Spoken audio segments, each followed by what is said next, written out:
సముద్రం ఉపరితలం నుంచి 100 అడుగుల లోతులో ఉన్న శ్రీకృష్ణుడి ద్వారక నగరంలో ఒక వింతైన రాతి పెట్టె దాగి ఉందని, దాని లోపల ఈ విశ్వం మొత్తంలోకెల్లా అత్యంత శక్తివంతమైన ఆయుధం భద్రపరచబడిందని ఒక నమ్మకం ఉంది.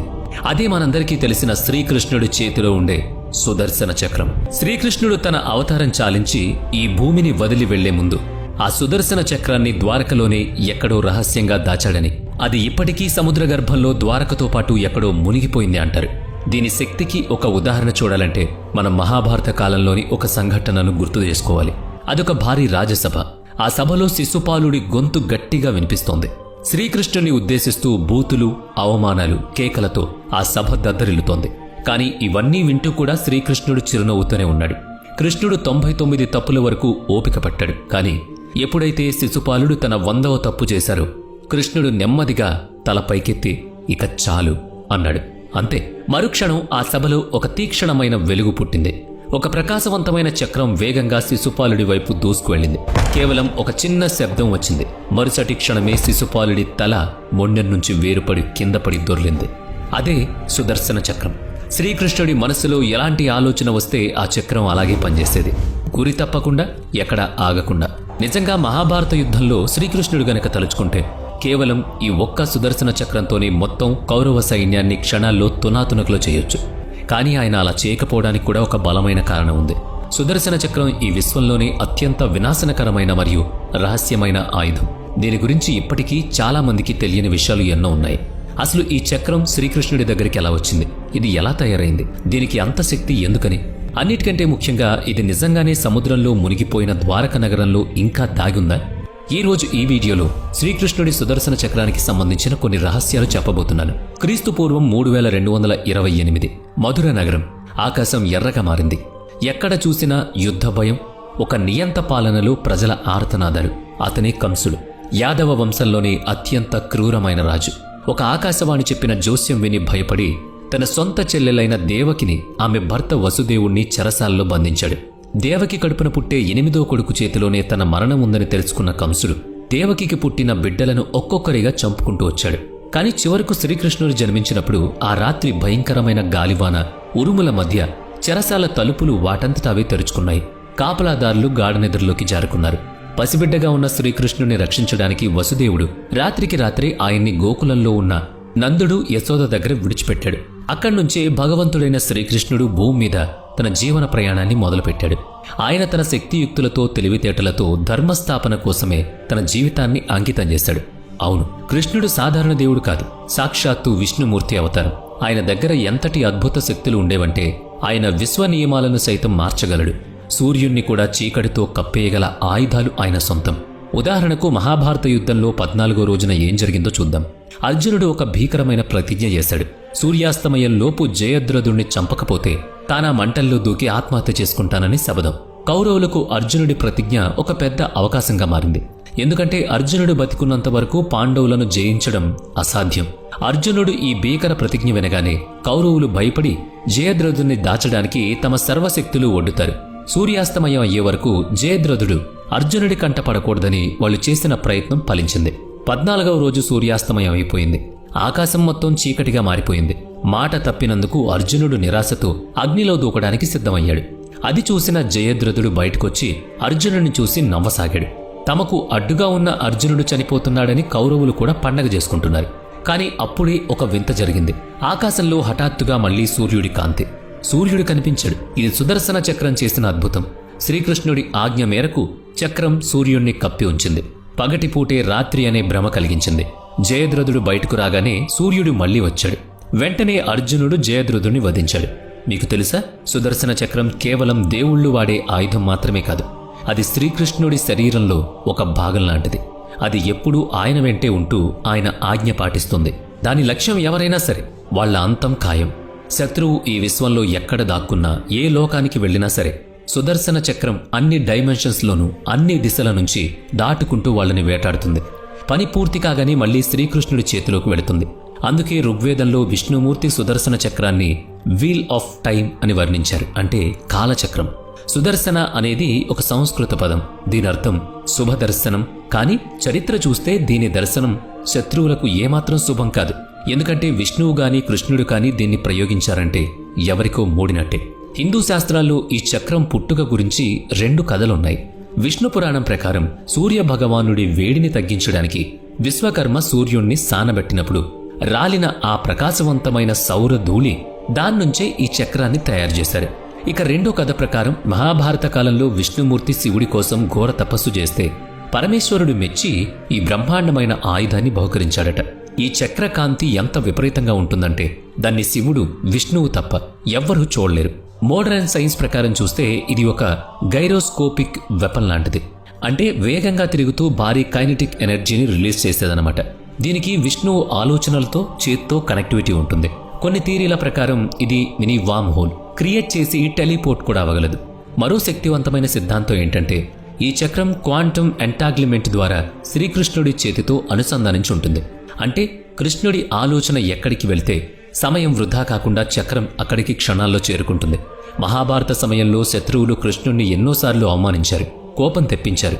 చివరికి పాండవులు కూడా తమ సామర్థ్యం కోసం సుదర్శన చక్రాన్ని వాడమని శ్రీకృష్ణుడిని అడిగారు. కానీ శ్రీకృష్ణుడు ఎప్పుడూ ఆవేశంలోనో ఆలోచన లేకుండానూ దీన్ని వాడలేదు.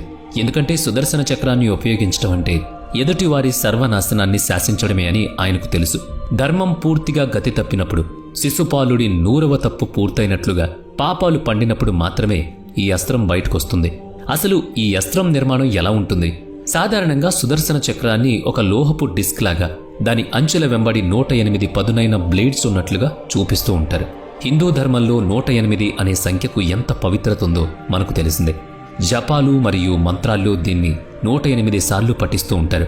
శాస్త్రీయంగా చూస్తే ఈ చక్రం గాలిలో తిరుగుతున్నప్పుడు దాని వేగం ఎంత ఎక్కువగా ఉంటుందంటే అది తన చుట్టూ ఉన్న గాలిలోని అణువులను కాల్చేసి ప్లాస్మా లాంటి విపరీతమైన వేడిని పుట్టిస్తుంది. పురాణాల్లో దీన్ని సూర్యుడి అంత ప్రకాశంతో మెరుపు వేగంతో ప్రయాణించే ఆయుధంగా వర్ణిస్తారు. దీని వేగానికి ఒక ఉదాహరణ సాల్వా రాక్షసుడి కథలో కనిపిస్తుంది. సాల్వా తన మాయా విమానమైన సౌభాలో వచ్చి ద్వారకపై దాడి చేశాడు. తన మాయజాలంతో భ్రమలు కల్పించి నగరాన్ని నాశనం చేయడం మొదలుపెట్టాడు. ద్వారక సైన్యం ఎంత పోరాడినా ఆ మాయను ఛేదించలేకపోయింది. అప్పుడు శ్రీకృష్ణుడు యుద్ధంలోకి దిగి సుదర్శన చక్రాన్ని వదిలారు. ఆ చక్రం మెరుపు వేగంతో వెళ్లి సాల్వుడి మాయా విమానాన్ని నిలువునా చీల్చి అతని భ్రమను అంతం చేసి పని పూర్తి కాగానే మళ్లీ ఏమీ జరగనట్టుగా శ్రీకృష్ణుడి చేతికి తిరిగి వెళ్ళింది. సరే, సుదర్శన చక్రం శక్తి గురించి మనకు అర్థమైంది. కానీ ఈ చక్రం కాలం మరియు డైమెన్షన్లను ఎప్పుడు దాటింది? ఎప్పుడైనా ఒక శత్రువు వెంటాడుతూ సుదర్శన చక్రం వేరొక బ్రహ్మాండంలోకి వెళ్లిన సంఘటన మన పురాణాల్లో ఉందా? అది దుర్వాస మహర్షి కథ. ఆయన తన కోపానికి పెట్టింది పేరు. ఒకరోజు ఆ కోపంలోనే శ్రీకృష్ణుడి పరమభక్తుడైన అంబరీషుణ్ణి ఎలాంటి కారణం లేకుండా శపించారు. ఈ విషయం తెలిసిన శ్రీకృష్ణుడు స్వయంగా రాకపోయినా తన సుదర్శన చక్రాన్ని పంపించారు. ఈ చక్రం ముందుగా దుర్వాస మహర్షి తన మంత్రశక్తులతో సృష్టించిన రాక్షసుణ్ణి భస్మం చేసింది. కానీ అక్కడితో అది ఆగలేదు. దుర్వాస మహర్షి వెంటపడింది. ప్రాణాలు కాపాడుకోవడానికి దుర్వాసుడు పరుగెత్తని చోట్లేదు. భూలోకం నుంచి బ్రహ్మలోకం వరకు, అక్కడి నుంచి శివలోకం వరకు వెళ్లారు. వేర్వేరు దిశల్లో వేర్వేరు బ్రహ్మాండాల్లో శరణు కోరారు. కానీ సుదర్శన చక్రాన్ని ఆపగలిగే శక్తి ఎవరి దగ్గర లేదు కదా. అది ఒక మిస్సైల్ కంటే పవర్ఫుల్. చివరికి గత్యంతరం లేక దుర్వాసుడు తిరిగి అంబరీషుడి దగ్గరికి వచ్చి క్షమాపణ అడగాల్సి వచ్చింది. అప్పుడు మాత్రమే ఆ చక్రం శాంతించింది. దీన్ని బట్టే అర్థం చేసుకోవచ్చు సుదర్శన చక్రం కాలానికి బ్రహ్మాండానికి అతీతమైందని. సరే, ఇదంతా విన్నాక మీ మనసులో ఒక ప్రశ్న మొదలవుతుంది. శ్రీకృష్ణుడు ఈ భూమిని వదిలి వెళ్ళినప్పుడు మరి ఇంత శక్తివంతమైన ఆయుధం ఏమైంది? ఇప్పుడు ఎక్కడుంది? దీనికి సంబంధించి 2 రకాల వాదనలున్నాయి. మొదటిది మన పురాణాల ప్రకారం వేటగాడి బాణం తగిలిన శ్రీకృష్ణుడు తన అవతారం చాలించి వైకుంఠానికి వెళ్ళినప్పుడు ఈ చక్రం కూడా ఆయనతో పాటే వైకుంఠానికి వెళ్ళిపోయింది. రెండో వాదన ప్రకారం మనుషులు ఆ శక్తి కోసం ఆశపడి వెతికి దాన్ని తప్పుడు పనులకు వాడకూడదనే ఉద్దేశంతో గ్రంథాల్లో అది వెళ్ళిపోయినట్లు రాశారు. కానీ నిజానికి శ్రీకృష్ణుడు వెళ్ళిపోయాక కూడా ఆ చక్రం అక్కడే ఉండిపోయింది. బహుశా సముద్ర గర్భంలో మునిగిపోయిన ద్వారక శిథిలాల్లో ఎక్కడో చోట అది దాగుండొచ్చని నమ్మకం. అయితే హిందూ శాస్త్రాలు ఒక విషయం స్పష్టంగా చెప్పాయి. ఈ చక్రాన్ని పట్టుకునే శక్తి ఈ విశ్వం మొత్తంలో కేవలం 2 మాత్రమే ఉంది. ఒకటి శ్రీకృష్ణుడు, రెండవది పరమేశ్వరుడు. మిగతా ఎవ్వరూ దాని తేజస్సును తట్టుకోలేరు. దాన్ని ధరించే ఓపికాలకి ఉండదు. సుదర్శన చక్రమే కాదు, మన పురాణాల్లో బ్రహ్మాస్త్రం లాంటి ఇతర భయంకరమైన ఆయుధాల ప్రస్తావన కూడా ఉంది.